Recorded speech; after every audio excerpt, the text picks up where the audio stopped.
मैं अनन्या तिवारी आपको लेकर चल रही हूँ देश दुनिया की बड़ी खबरों की ओर। आज दिन मंगलवार 4 मार्च 2025।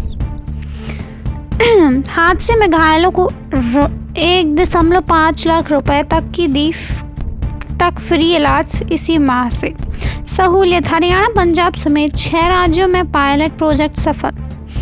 नई दिल्ली, सड़क हादसों में घायल होने वाले लोगों को पास के अस्पताल में 1.5 लाख रुपए तक का मुफ्त इलाज मिलेगा।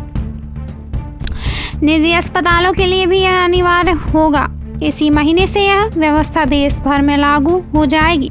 राष्ट्रीय व्यवस्था देश भर में राजमार्ग प्राधिकरण NHAI इसके लिए नोडल एजेंसी का नाम करेगा। राजमार्ग मंत्रालय के एक अधिकारी का कहना है कि इसके लिए मोटर वाहन अधिनियम 1988 की धारा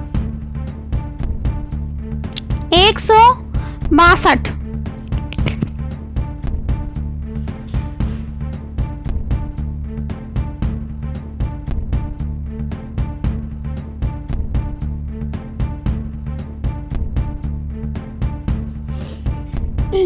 NHAI इसके लिए नोडल एजेंसी का काम करेगा। राजमार्ग मंत्रालय के एक अधिकारी का कहना है कि इसके लिए मोटर वाहन अधिनियम 1988 की धारा 162 के संशोधन पहले में ही हो चुका है।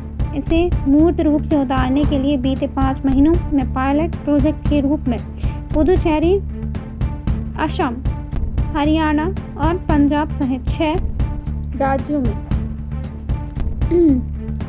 राज्यों में अब इस देश के सभी राज्यों में लागू करने का फैसला लिया गया है। NHAI के एक अधिकारी का कहना है कि दुर्घटना के बाद घायलों को पुलिस या कोई आम नागरिक या आम नागरिक या संस्था जैसे ही अस्पताल पहुंचाएगी, उसका इलाज तुरंत शुरू हो जाएगा। इसके लिए कोई फीस भी जमा नहीं करनी होगी। घायलों के साथ चाहे परिजन हो या नहीं हो, अस्पताल उसकी देखरेख करेंगे। वोटर आईडी काउंटिंग के नए नियमों की तैयारी, 100 अफसरों को बुलाया नई दिल्ली। देश में नए सिरे के चुनाव प्रबंधन की तैयारियों पर काम चल रहा है। नए मुख्य निर्वाचन आयुक्त ज्ञानेश कुमार मंगलवार से राज्यों के मुख्य चुनाव अधिकारियों के साथ 2 दिनी बैठक कर मंथन करेंगे। हर राज्य से जिला स्तर के चुनाव अधिकारी एवं एक रिटर्निंग ऑफिसर को भी बुलाया गया है। लगभग 100 अधिकारी बैठक में शामिल होंगे। सूत्रों के अनुसार चुनाव प्रबंधन के नए ग्राउंड रूल तय किए जा सकते हैं। काउंटिंग के नए नियम बन सकते हैं।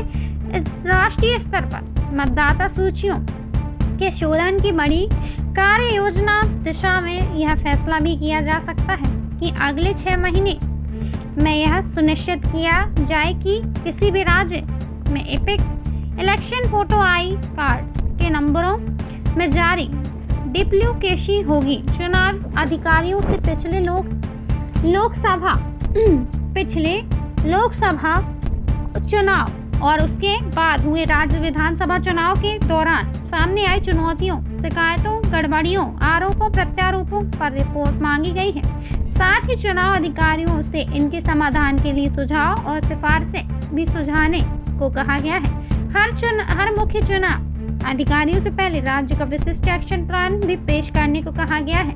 निर्वाचन आयोग का ध्यान मुख्य रूप से अगले 1.5 साल में बिहार, पश्चिम बंगाल, तमिलनाडु, केरल और पांडिचेरी के चुनाव पर है। आपको लेकर चल रही हूँ मध्य प्रदेश के आसपास की बड़ी खबरों की ओर।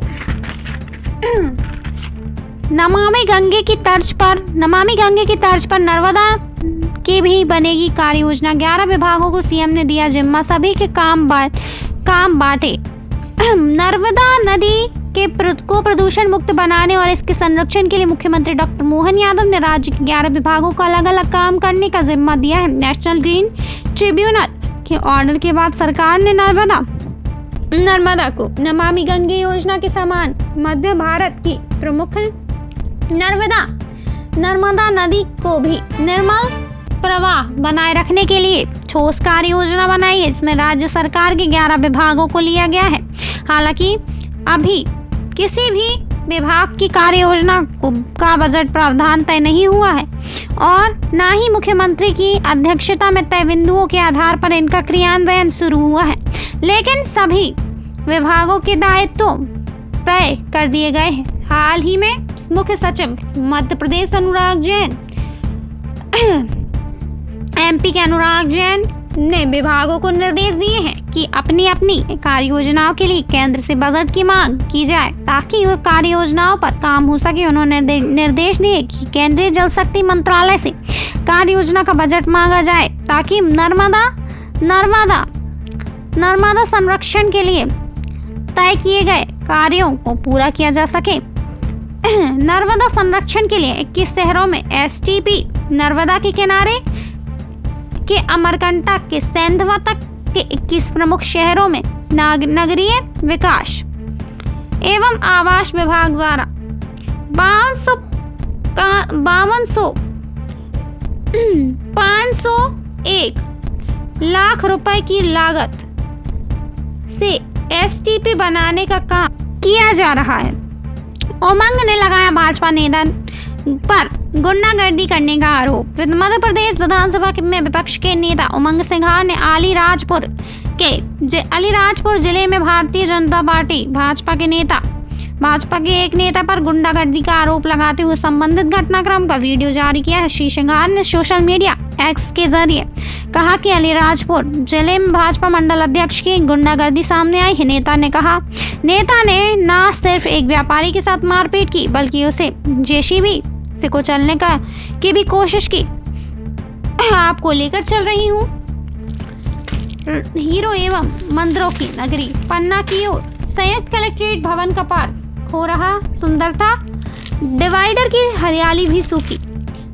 संयुक्त कलेक्ट्रेट भवन में लाखों रुपए की लागत से निर्मित पार्क अपनी रौनकता खोता जा रहा है। कोविड काल के बाद निर्मित हुए पार्क में कई प्रकार के फूल, पौधे एवं घास वगैरह लगाई गई थी, परंतु देखरेख के अभाव में फूल पौधे मुरझा गए हैं एवं पार्क में बड़ी बड़ी गाजर घास उत्पन्न हो गई है। जिस समय इस पार्क का निर्माण हुआ था उसे कुछ दिनों बाद काफी संख्या में लोग यहाँ घूमने जाते थे।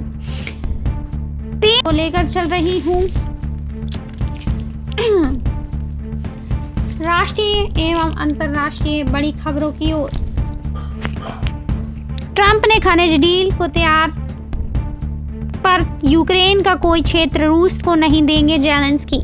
लंदन यूक्रेन के राष्ट्रपति वोलोडिमिर जेलेंस्की ने सोमवार को लंदन में कहा कि वे अमेरिका के साथ खनिज समझौते पर हस्ताक्षर करने के लिए तैयार है, लेकिन यूक्रेन को वास्तविक सुरक्षा गारंटी चाहिए। अमेरिकी राष्ट्रपति डोनाल्ड ट्रंप के साथ शुक्रवार को ओवल ऑफिस में बहस के बाद नया प्रस्ताव रखते हुए जेलेंस्की ने कहा, हमें शांति की जरूरत है, अंतहीन युद्ध की नहीं। इसलिए हम कहते हैं कि सुरक्षा की गारंटी इसकी कुंजी है। साथ ही उन्होंने कहा कि हम रूस को उसके ही द्वारा कब्जा किया हुआ एक यूक्रेन का कोई भी क्षेत्र देना स्वीकार नहीं करेंगे। जेलेंस्की और ट्रंप के बीच शुक्रवार को खनिज समझौते पर साइन होने थे, लेकिन ओवल ऑफिस में ट्रंप, उपराष्ट्रपति जेडी वेंस और जेलेंस्की की वार्ता अचानक बहस में बदल गई। अब जेलेंस्की का कहना है कि Trump Rashtrapati Bhavan white house के साथ उनका कोई संवाद नहीं हुआ, लेकिन वे समझौते के लिए तैयार हैं। दोस्तों, यह थी आज के हमारे दिन भर के मुख्य एवं प्रमुख समाचार। आप देख एवं सुन रहे थे न्यूज़ 9 लॉन्चर पर देश दुनिया की बड़ी खबरें। देखते रहें, बने रहें, हमें लाइक करें, सब्सक्राइब करें, साथ ही ज्वाइन बटन के माध्यम से आप हमारे न्यूज़ 9 लॉन्चर की सदस्यता लें। धन्यवाद।